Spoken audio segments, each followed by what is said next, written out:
വയനാട് മുണ്ടക്കൈ ദുരന്തത്തിൽ സുപ്രധാന തീരുമാനവുമായി സംസ്ഥാന സർക്കാർ. ദുരന്തത്തിൽ കാണാതായവരെ മരിച്ചവരായി കണക്കാക്കി ധനസഹായം നൽകും. ഇതിനായി 2 സമിതികളെ നിയോഗിച്ച് സർക്കാർ ഉത്തരവിറക്കി.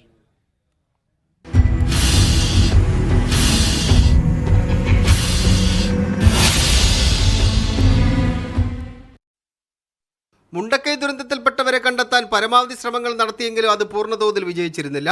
30-ലധികം പേർ ഇപ്പോഴും കാണാമറയത്താണ്. മരിച്ചുവെന്ന് സ്ഥിരീകരിക്കാത്തതുകൊണ്ട് ഇവരുടെ കുടുംബത്തിന് നൽകേണ്ട ധനസഹായവും നീണ്ടുപോയിരുന്നു.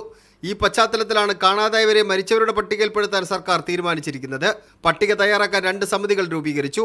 പ്രാദേശിക തല സമിതിയും സംസ്ഥാനതല സമിതിയും. വില്ലേജ് ഓഫീസർ, പഞ്ചായത്ത് സെക്രട്ടറി, ആ പ്രദേശത്തെ പോലീസ് സ്റ്റേഷനിലെ SHO എന്നിവർ ചേർന്ന പ്രാദേശിക സമിതി പ്രാഥമിക പട്ടിക തയ്യാറാക്കും. ഈ പട്ടിക ദുരന്ത നിവാരണ അതോറിറ്റിക്ക് സമർപ്പിക്കും. ദുരന്ത നിവാരണ അതോറിറ്റി ശുപാർശയടക്കം സംസ്ഥാനതല സമിതിക്ക് കൈമാറും. ആഭ്യന്തര അഡീഷണൽ ചീഫ് സെക്രട്ടറി, റവന്യൂ, തദ്ദേശ വകുപ്പ് പ്രിൻസിപ്പൽ സെക്രട്ടറിമാരടങ്ങുന്ന സംസ്ഥാനതല സമിതി ഈ പട്ടിക പരിശോധിച്ച് ധനസഹായം അനുവദിക്കാനാണ് സർക്കാർ തീരുമാനം. മീഡിയ 1 തിരുവനന്തപുരം.